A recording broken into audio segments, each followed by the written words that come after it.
सूर्य प्रतिमा कल्प वशिष्ठ जी कहते हैं, तदुपरांत शास्त्र सम्मत कर्म कांड से मूर्ति की प्राण प्रतिष्ठा करनी चाहिए।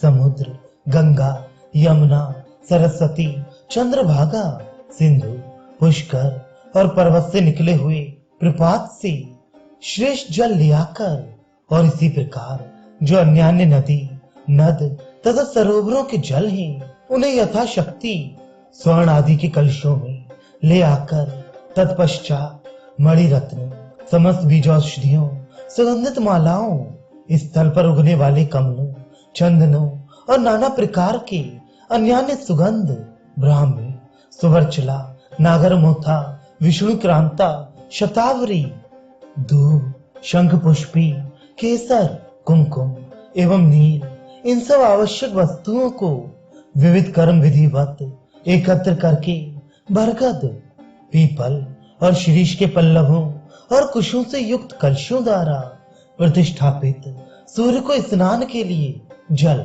देना चाहिए।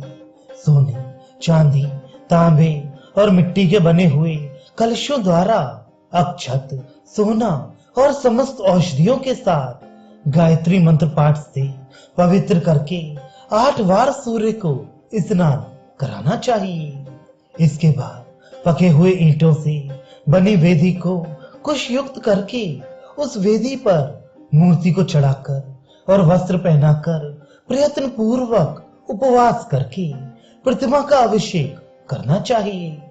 मस्तक पर समस्त औषधियां एवं आमलक चढ़ाकर सूर्य देवता के ऊपर जल छिड़कते हुए यह वाक्य कहना चाहिए, ब्रह्मा, विष्णु और महेश आदि देवता आपका अभिषेक करें। आकाश गंगा के जल से भरे प्रथम कलश से वे आपका अभिषेक करें। हे दिवसपति, भक्ति भाव से पूर्ण मरुत मेघ के जल से परिपूर्ण दूसरे कलश से आपका अभिषेक करें। श्रेष्ठ देव, लोकपाल, विद्याधर गण आकर सारस्वत जल से परिपूर्ण तृतीय और सागर जल से पूर्ण चौथे कलश से आपका अभिषेक करें।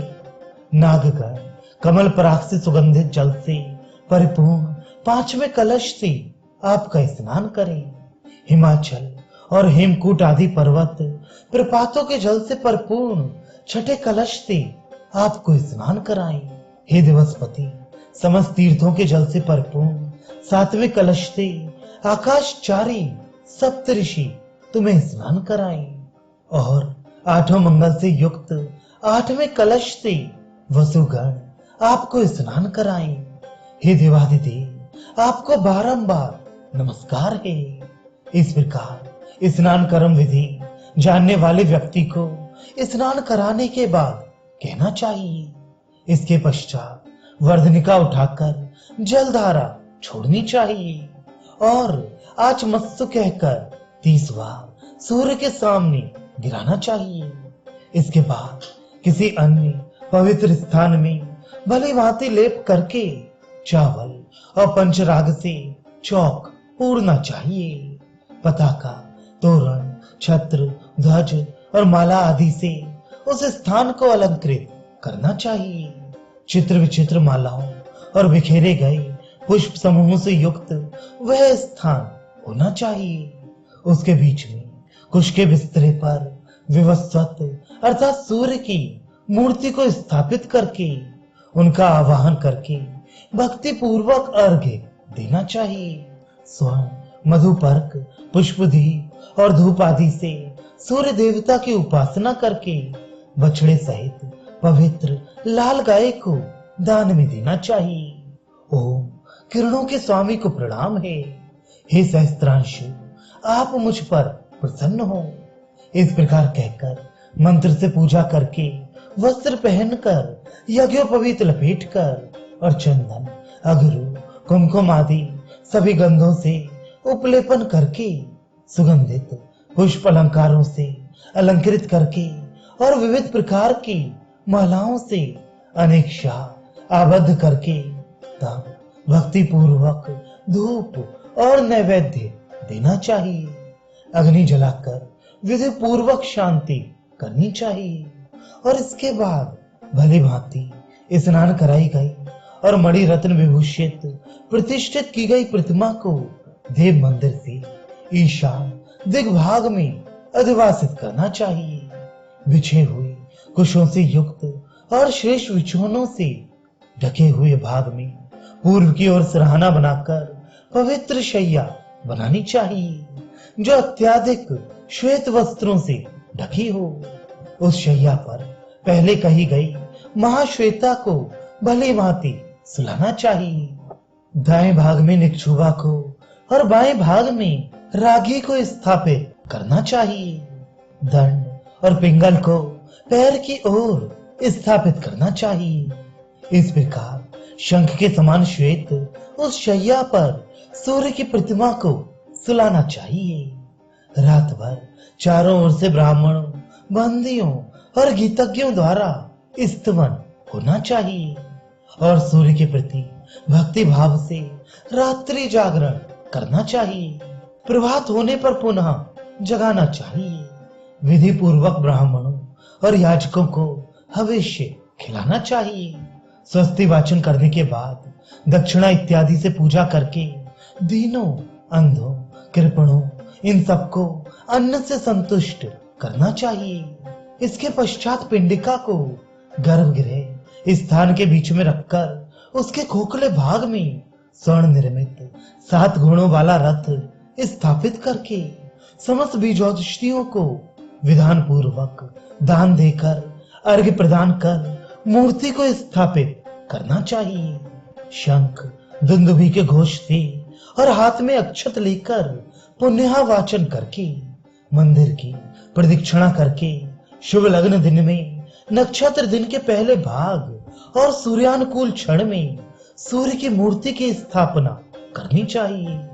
प्रतिमा ना अधोमुखी हो, ना ऊर्ध्वमुखी, ना करवट के बल हो और ना झुकी हुई हो, वह समरूप हो और सामने देख रही हो। इसके बाद सूर्य की दोनों स्त्रियों को स्थापित करना चाहिए।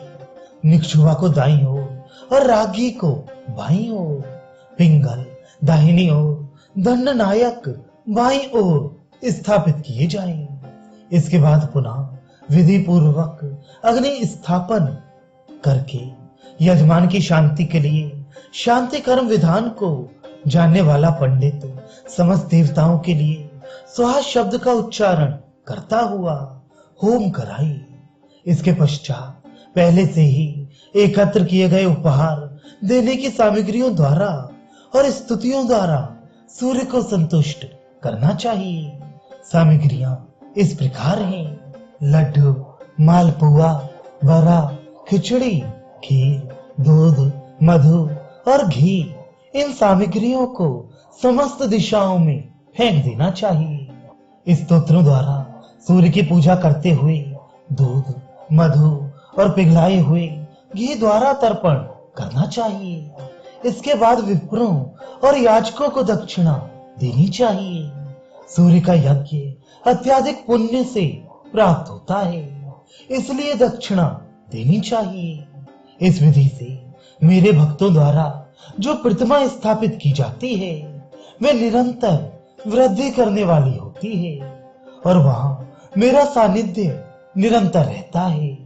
इस प्रकार सूर्य देव ने स्वयं कहा है, चारों वर्णों में जो भी सूर्य की स्थापना करता है वह सारे संसार को पार करके सूर्य लोक में आदर प्राप्त करता है।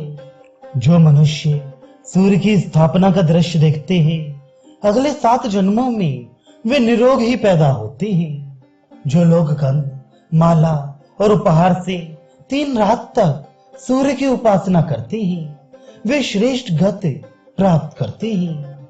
सूर्य की प्रतिमा स्थापना अपनी हो या पराई जो मनुष्य भक्ति पूर्वक देखता है वह पाप से मुक्त हो जाता है। 10 अश्वमेध और 100 वाजपेयी यज्ञों का फल मनुष्य सूर्य की स्थापना करके प्राप्त कर लेता है।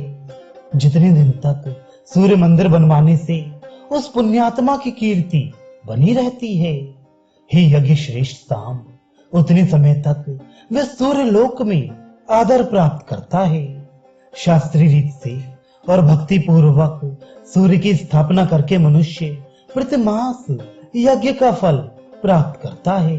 इसमें कोई संशय नहीं। सूर्य की एक दिन की भी पूजा से मनुष्य को जो फल प्राप्त होता है वह फल न व्रत से, न उपवास से और न दान से प्राप्त कर सकता है। पहले बड़े से बड़ा पाप करके भी बाद में जो सूर्य की पूजा करता है वह मनुष्य निष्पाप होकर सूर्य लोक जा पहुंचता है। जब तक वह सूर्य लोक में रहता है तब तक सर्व सुख भोगता है। इस प्रकार उस व्यक्ति को इतना सुख मिलता है। जीवों की स्थिति, संहार और जन्म का कारण बनने वाले उन सूर्य की जो सेवा करता है वह लक्ष्मी का भागीदार होता है और 100 कल्प भर सूर्य लोक में रहता है। जो व्यक्ति प्रयत्न पूर्वक देवताओं का मंदिर बनवाता है उसकी कीर्ति विशाल होती है और पीढ़ी दर पीढ़ी बढ़ती जाती है। वह दिव्य इच्छाओं को पूर्ण करता है और पृथ्वी में चक्रवर्ती होता है। जो मनुष्य देवताओं की मूर्ति के लिए मंदिर बनवाते हैं मर जाने के बाद भी उनके अपरमार्थमय शरीर के नष्ट हो जाने पर भी उनका कीर्तिमय शरीर इस संसार में पर्यटन करता रहता है।